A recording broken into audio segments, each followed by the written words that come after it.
We run a collegiate tour, and we kind of provide a space for them to come out, compete amongst the best players, the best college players around the nation. We rank them nationally, university wise, and individual wise. And we just make it a very, very fun experience.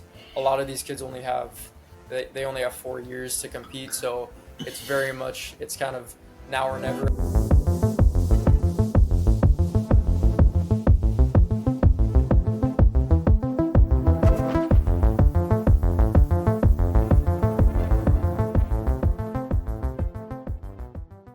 This is the moment we waited for. Everything you want is right here. We gon' give them what they came for. We gon' take it up from last year. Watch the game change. Watch the game change. Watch the game change. Watch the game change. Yeah.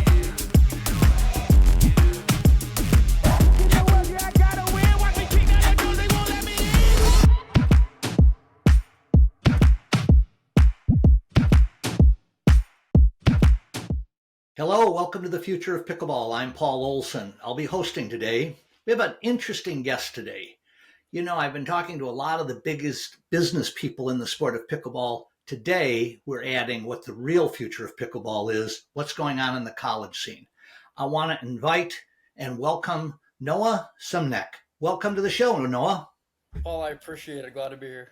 Oh, I'll tell you what, I've looked forward to this. I've spent an awful lot of time over the last bunch of years trying to help guide, steer, whatever in youth pickleball, and I think you guys are on track. You know, I want to get a little bit of an idea. Give me a little bit of your background as to how did you land here running collegiate pickleball? Absolutely. This was, I think 2-3 years ago. Looking back, it's crazy to see where I'm at now, but I just graduated from Point Loma Nazarene University in San Diego. This was last year. And then I started the club, the same story as most people. Post-COVID, don't know what to do. Let's play some pickleball. So started the club at Point Loma because I wanted to bring pickleball to my college. And then started running local tournaments, and then it kind of snowballed from there. Had some Arizona colleges kind of catch wind of what we were doing, and then the idea sparked. Looked in the industry, and I was like, there's a space to kind of fit in here. So long story short, we're here now. Got a team of 7 or so people, and we're moving. Very nice. Now, I want to actually drill a little bit deeper into this because one of the things that we really try and communicate on this show is somebody maybe in Michigan or Vermont or Wyoming and the collegiate thing, seeing what's going on. When you say you got it going, I remember hearing about San Diego getting to be a little bit of a hot spot. And so how many schools did you end up engaging with or working with to get their programs going? It's a good question. So back in college, I was with only about 6. This was SDSU, USD, UCSD, obviously Point Loma, and then we started to see some Northern California colleges pop up. But honestly, the East Coast was so much more developed than the West Coast. That was something that, as I kind of kept looking into it, that was becoming very apparent. So, definitely underdeveloped, but it's now picking up steam. And I actually, in anticipation of this, I know a couple of the other collegiate leaders at particular universities. At ASU, Nathan Tang, I've known he and his family since he was a high school kid and doing what he's been doing. He said that their program's up to like 600 kids in there, or students, I guess I should say. Everybody's a kid to me, but everybody else is. Is that are there many schools that have that many kids in their pickleball program? It's a good question. The majority, 600 is definitely on the higher side. But there are a lot of these clubs have 100 plus players. Even these smaller universities with a couple thousand people, that's kind of just what you do on campus is play pickleball. So I would say that's definitely on the upper end, but there's over 200 universities that do have a club of some sort, around 50 players each. But yeah, some of them like UVA as well. They're very big. A lot of people at their club. And how where you really have just sort of launched this thing and got it going, what kind of growth are you seeing either at the schools that you're directly involved with or others that you know are in your program? Yeah, started this whole thing this was January of last year. So at that moment, there was probably, I want to say, 60 to 70 colleges that were pretty involved in it. That excludes the people that kind of just wanted to play for fun on campus. These were clubs, organized play. And then, so this was last year in January. Now it's grown to over 200. I would say there's around 250. And then by the end of 2025, I can see this being up to 600 colleges. I mean, the growth that I've seen just being in this from last year has been, I mean, it's been incredible, like 3x growth since I've started. So I'm pretty sure we're going to continue to see that growth in the following years. I think that's very cool. One of the other organizers that I talked to is Dylan Campini, who's at Utah Tech, and interestingly, I didn't realize it, but she said that she actually received a scholarship from Utah Tech, and that they awarded 4 scholarships. Are there any other schools that you've heard of that are doing anything supporting the pickleball student body? So there are, very rare. I think Tech may have been the first college to, Utah Tech, I think was the first college to give out scholarships, but yeah, it's very rare. I'm not seeing this. The kind of the goal is by the end of 2025 that, I think there's around 5 colleges, maybe 10 that do it right now, but I think it could go up to 50 or so. It could be more, but really this the fall season of this year is going to be huge just for universities to get involved. Our biggest thing is we really want to not only have the kids to have a place to come out and compete, but we want to show the universities like, hey, this is the next big thing. Start recognizing it as an athletic sport, like at least support it as a club sport, and then see where it kind of grows. But yeah, that's kind of our goal, and I think by the end of 2025, there's gonna be a lot more scholarships given out by universities. It's interesting when you talk about the recreation social side of it as opposed to the actual club teams. When I was talking with Nathan Tang, he had commented on that, and I think he'd said that they have about 600 in their total program, and then about 35 in their club program. But he said he thought even that 35 was probably a little bit large for a club program. But I think he said that it was already one of the biggest club programs and social programs in all of rec. Are you seeing that happening other places? I think he's right. I mean, that is very large. A lot of, for example, for my university, when I started the club, it quickly shot up to the biggest club on campus. I know Nice. PA is massive, UVA is massive, UF. There's a ton of them. So, yeah, that does not surprise me. It's sort of interesting. It is. I've been watching and I've seen a couple of different efforts made to do intercollegiate pickleball tournaments. And I know that Texas A&M, I think, was sort of one of the groundbreaking or earliest of the club programs. What do you tell people that are interested in getting something started about how to develop a program at their university? Yeah, so biggest thing is a lot of clubs that are just starting up struggle with organization. That's the biggest thing that delays these colleges from getting a club, having universities start to fund them. What I say, kind of what I did is you have to kind of you just have to be organized, get at least 20 people that are wanting to be in a club, have weekly meets, and then that's what you take to the university. You start getting those portable nets. If you have courts on campus, you're blessed. Not a lot of colleges do, but getting those portable nets, paddles to kind of play, and then from that point on, you prove to your university, hey, we're organized, we're a club, we have weekly meets, and that's when you start to be able to get funding to go out and compete at a higher level. So.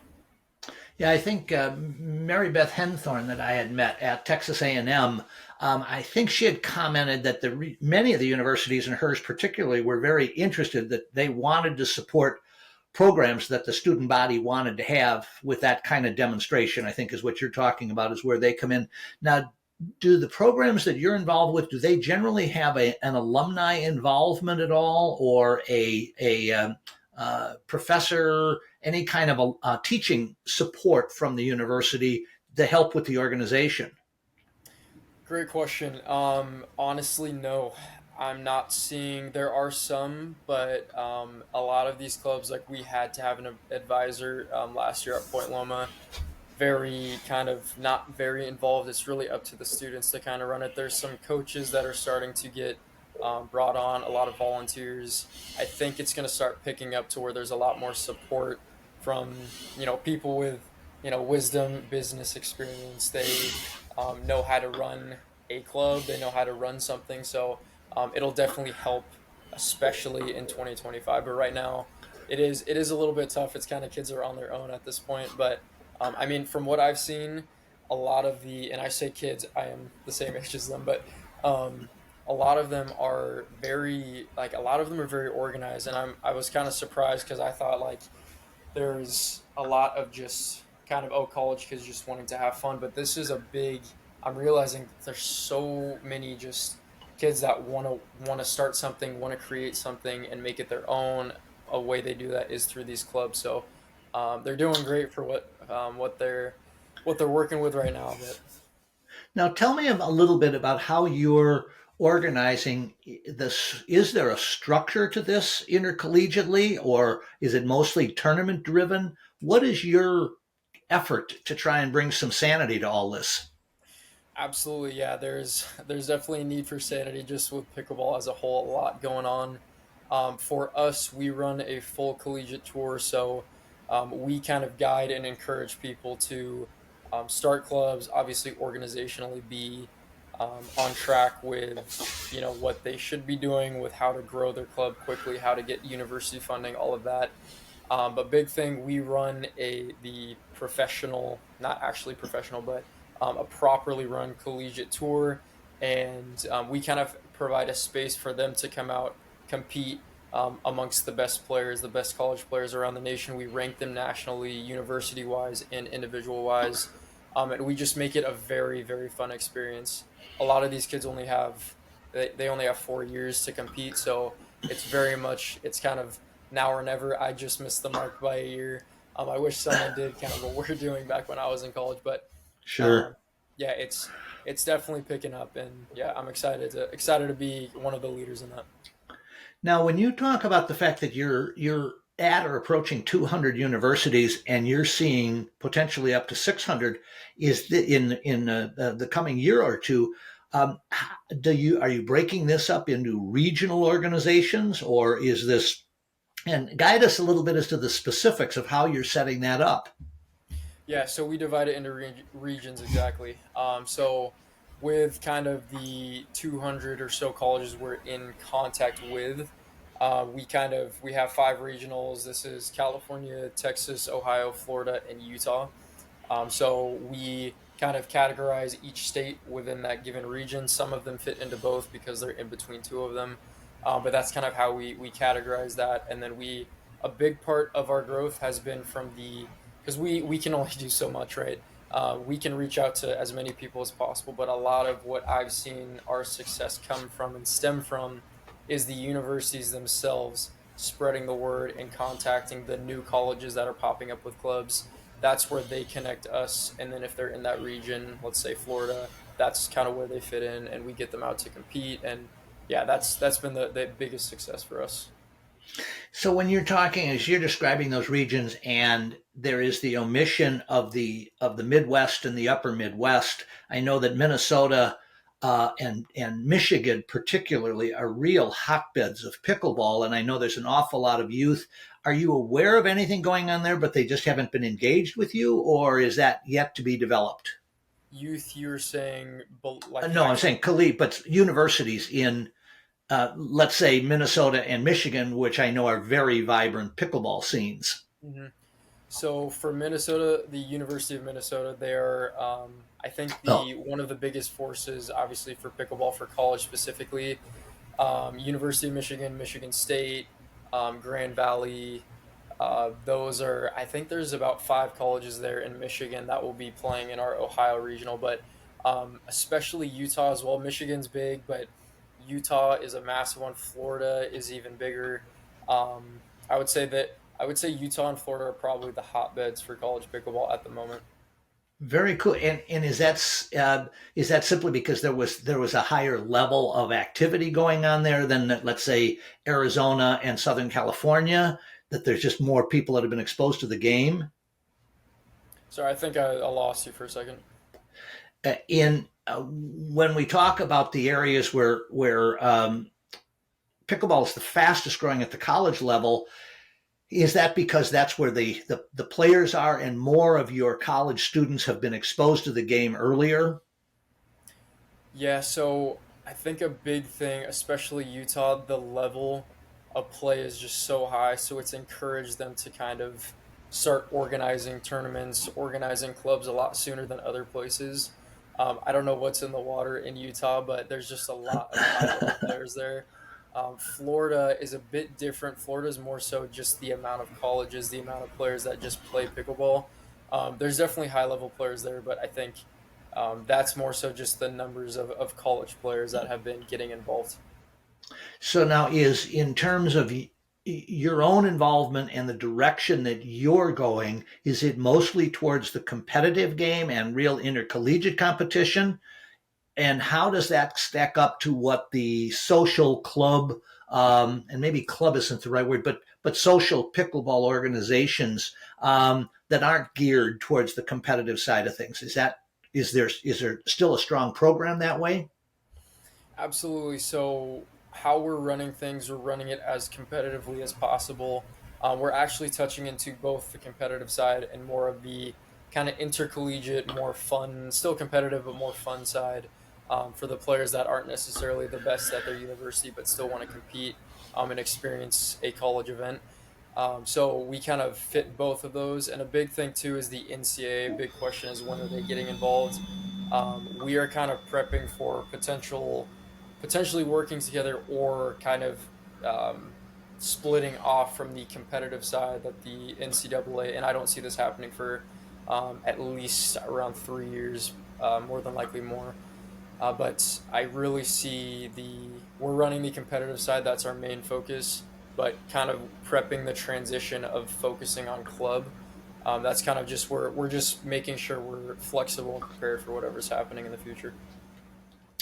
That is really interesting as I think about that. I'm a Midwesterner, so I pay attention. I was involved with the pickleball scene in Minnesota over a decade ago. So, I was there in the early stages of it. But when you have the big conferences like the Big Ten, which is now the Big 25, I don't know how many schools they've got in the Big Ten now, but it's a lot.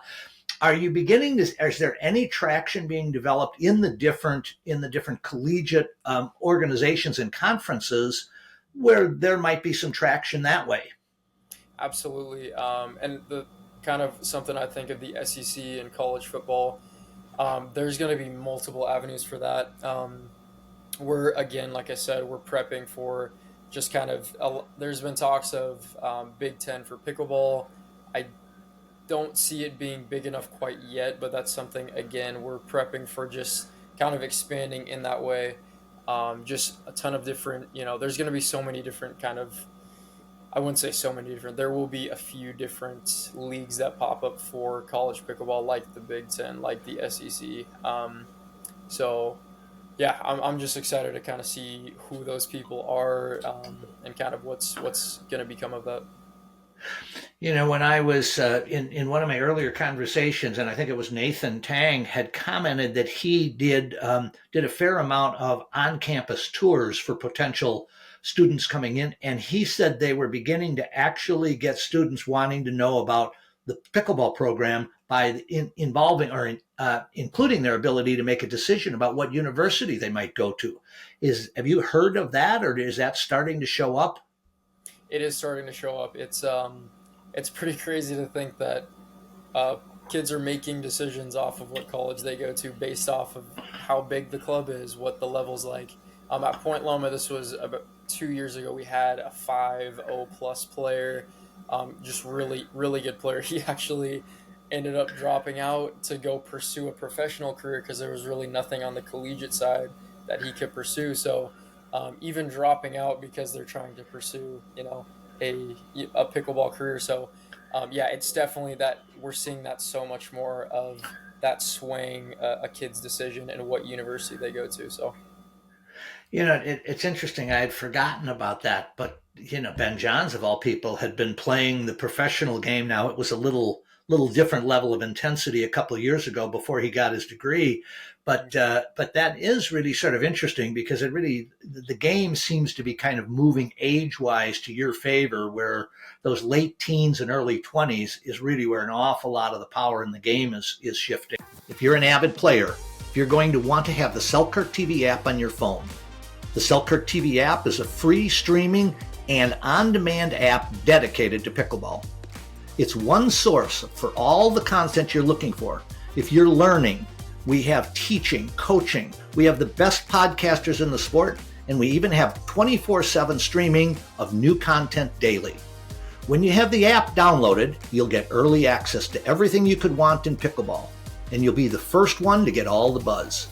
Watch live coverage of the PPA tournament matches from the grandstand court and see insightful pro player interviews. Selkirk has it all. You can dive into the action anytime, anywhere you want. So download the app right now. I promise you'll love it. So how are you finding in the game the ability to grow your program with men and women? Is there equal interest? Is there more one way or the other? Or how are you grooming and training your men and women players? great question. So what we've seen at the start, definitely male dominated for the competitive side. Even for a lot of clubs, I've heard so many times universities telling me, hey, we can't find, two women to come out and compete on a team of four. And that's starting to change a bit. I'd say it's still a problem, and kind of what we're doing to combat that. A big thing is, and I think this is just a trend, just a lot of, there's even really solid female players that just don't want to compete, and they're good enough to compete and be one of the best. But there's just, I don't know, it's just a different mindset. Some of them just want to have fun. So kind of the only thing you can do to kind of combat that is just making it so our second division, which is more so, that's the fun side of things. We really just are encouraging them, hey, because some of them, if they come out and compete at a high level, especially on the college scene, they'll get addicted, they'll love it. So that second division, just for the more fun side, is kind of a way for them to kind of get their foot in the door, see if they like competing, and kind of see the energy that we're putting on in particular in our events. That's a big thing. We're all about the culture and the energy, which is what I think is going to drive the sport to the next level in the college scene, is just the amount of people we have at our events and all of that. Well, and I certainly love to hear that. One of the things that I would like you to just talk about a little bit is when you project going from 200 teams to 600 teams in the not too distant future, is that just organic growth, grassroots, or is there any kind of a recruiting or informational outreach program? That's a good question. So primarily it's organic. So what we do with the universities we're in contact with pretty personally. They will kind of reach out to their local universities in their state and their given region, because there are so many kids that play on campuses where there might not be a club. So that's something where we have the universities go out, reach out to them, find one of them and say, hey, why not compete? Why not put a little group together, start a club? And that's kind of where we're really pushing that growth in that way. And again, like, we do everything we can, but it stems from the kids at the universities. That's the biggest thing. I'd like to say this is, a lot of what we're doing is, it's because of us, but so much of it is because these kids just want to see the game grow as well. So they're so willing to go out of their way, their busy schedules, and just say, hey, let's reach out to, the local colleges and get, see if we could get some players coming out. So, yeah. Well, the one of the things that I would like you to just kind of touch on a little bit, or let's do it this way. Let's take a moment, and how does somebody who's watching this involved with the university that doesn't have a program, if they want to reach out to you, how do they get in touch with you, and how do they find out more about what's going on? Absolutely. So our website that's the gem that has all the info. That's ncpaofficial.com. Feel free to contact me to kind of help with that. And I love kind of with my, limited experience, but having started a club, having it go from 10 players for the first year every week to over 100 from a, couple thousand person school. I mean, there is so much growth there, so would love to kind of help you out. It's very, very simple, but definitely getting started before the year is huge to request enough funding for any portable nets, lines, all of that. So Yeah, nice. And then here we are in the summertime. When does your season, if you will, start, or do you have a season, or does that vary depending on the part of the country? So we do have a season. Our fall, so it's our collegiate tours from 2024 to 2025 starts in September. Um, it's the fall season, and then we have 5 regional qualifiers from September through November that are qualifiers for nationals next March of next year, which will be held more than likely in Vegas. So that's something where we're giving out 64 bids, and that's kind of when the tour starts. I think we're going to be having over 100 colleges in total at all of our events, which is really exciting. So, yeah, very, very, very stoked to see what's going to happen later this year. And do you have the locations for the 5 regionals established yet? We do. Everything's locked in. Registration's opening up in about a month and a half to 2 months. I've been on the phone in the past couple weeks with over 100 colleges, so prepping to just start registering everyone in the next 2 months. But yeah, again, our website has all the dates and locations. We're in California, Texas, Florida, Ohio, and Utah. So a lot of pickleball over this fall period, but excited for it. So having been a long way from school now, but when will pickleball show up on a major spring break site? That's a great question. So we actually ran. Funny you say that we ran our national championship in March in San Diego over spring break. It was the largest college pickleball event to date. We had almost 40 colleges, over 220 something players. That was, I mean, a great spring break site because the kids could come out play. It was a 3-day period. But then we were looking at the pickleball stories on our Instagram, and so many people at the beach, the sunset. It was great. And it's interesting with the future, a lot of the UCs, they weren't able to make it out because of finals kind of being in that time frame. So Sure. that's we've kind of had to adjust just to make sure we missed out on like 10 or so colleges because of that. So definitely want to make sure the timing is right. So we pushed it back 2 weeks, still in March, but it's the last weekend of March that we're going to be running nationals next year. And you say you think that that'll be in Las Vegas. More than likely, it will be in Vegas. Yeah. And is that because you have access to things like, is that a Sunset Park project, or is that indoors in convention centers? How would you do that? It's a good question. That's something we're really kind of battling through. So we had an outdoor in San Diego, outdoor 26 court facility, beautiful. Something about the sunshine it's just great. Indoor, it works. Preferably we are outdoors. Vegas obviously isn't an inferno in March, so that's something we're looking at. Getting out there, it's more affordable to go out and fly out to Vegas rather than San Diego, slightly more central. So lot of different things go into the decision. So that's why we haven't finalized that's the date and time, but more than likely it will be.